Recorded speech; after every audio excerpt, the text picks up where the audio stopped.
Hi! Welcome back to Braille's channel. Nagbabalik po tayong muli para sa isa na namang informative videos na para po sa inyo. This time ay para naman sa ating mga SSS pensioners.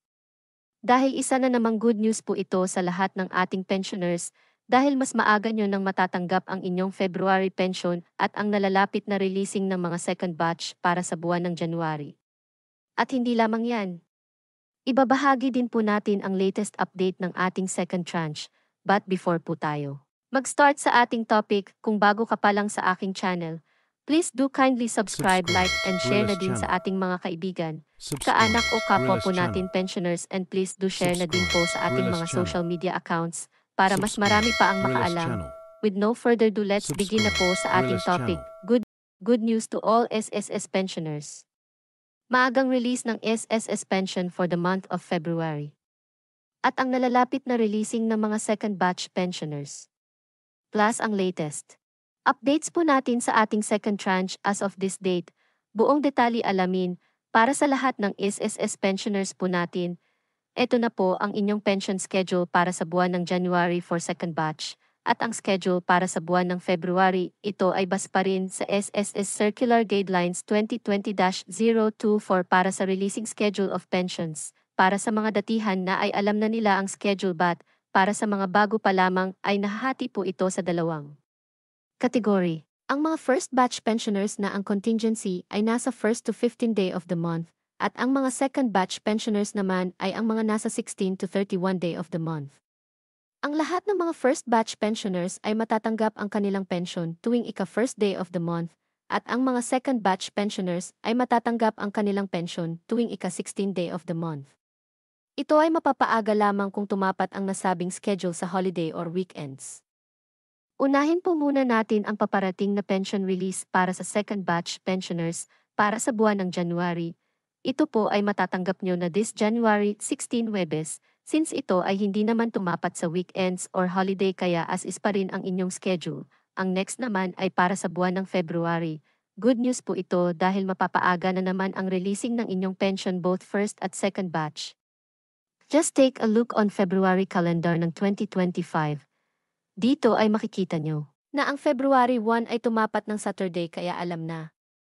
Magmo-move po ang releasing ng inyong pension on January 31, Friday. Sa ibang bangko ay nagpapasok sila minsan ng mas maaga kaya expect na lang po natin on that day or on January 30, at another good news pa rin. Dahil ang mga second batch pensioners ay maaga din nilang makukuha ang kanilang pension. Dahil ang February 16 ay tumapat ng Sunday, kaya't ito ay mag-advance ng releasing on February 14 Friday. Kaya't magiging masaya ang ating mga pensioner sa buwan ng February. Samantala, balikan po natin ang latest updates ng ating second tranche dagdag 1,000 pesos. Ano na nga ba ang latest tungkol dito? May pag-asa pa ba na maibigay ito sa ating mga pensioners? Hanggang kailan sila maghihintay para sa kakarampot na benepisyo na hindi maibigay? Sa tingin nyo ba ay may kinalaman ang nakaambang na pagtaas ng members' contribution para maibigay ang ating second tranche? Alam niyo po ba na ito ay tinututulan ngayon ng dating SSS President Makasait? Sa anong dahilan? Dahil ba may malasakit siya sa ating mga SSS member? Or dahil tumatakbo siya bilang kinatawan ng GSIS at SSS Party List Group kaya't kakailanganin niya ang suporta ng mga miyembro, ayon pa rin sa press release ni Makasait. The increase in SSS premium contributions was provided by a law passed in 2019 stipulating premium increases in 2020, 2023 and 2025. This is prior to my term as SSS President. Ayon pa rin sa kanya, na bago siya nagbitiw bilang presidente ng SSS ay naging maganda ang takbo ng financial position ng SSS pagdating sa pension fund. At sa katunayan, ito ay kumita of over 80 billion in the year 2023 at mas kumita ng mahigit 100 billion last 2024.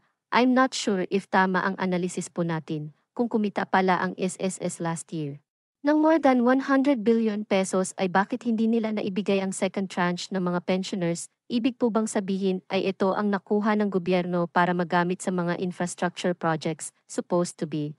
Ito ay nakalaan para sa second tranche ng mga pensioners at iba pang benepisyo ng ilang members, pero bakit hindi naibigay? Nararapat na po atang kalampagin ang gobyerno at ang SSS para mapansin naman nila ang mga pensioners at iba pang members na patuloy na nagbibigay ng kanilang contributions, sana naman ngayong taon ay maibigay na nila ang matagal nang hinihintay na napakaliit na benepisyo na para sa kanilang mga pensioners. Disclaimer lamang po, hindi po tayo empleyado o tumutulig sa layunin at mga programa ng SSS. Ito ay isang paalaala lamang at opinyon bilang miyembro din ng SSS na dapat ay maibigay nila ang nararapat na benepisyo na para sa kanilang mga miyembro, lalo na sa ating mga pensioners.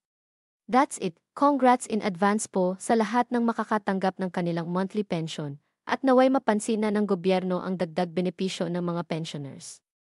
Manatili po kayong nakatutok sa aking channel para sa mga latest updates at impormasyon na para po sa inyo. Makakaasa po kayo na tututukan po natin ang bawat status ng inyong second tranche at maging ang universal pension. Marami pong salamat and God bless everyone. Subscribe Brillis channel. Subscribe Brillis channel. Subscribe Brillis channel. Subscribe.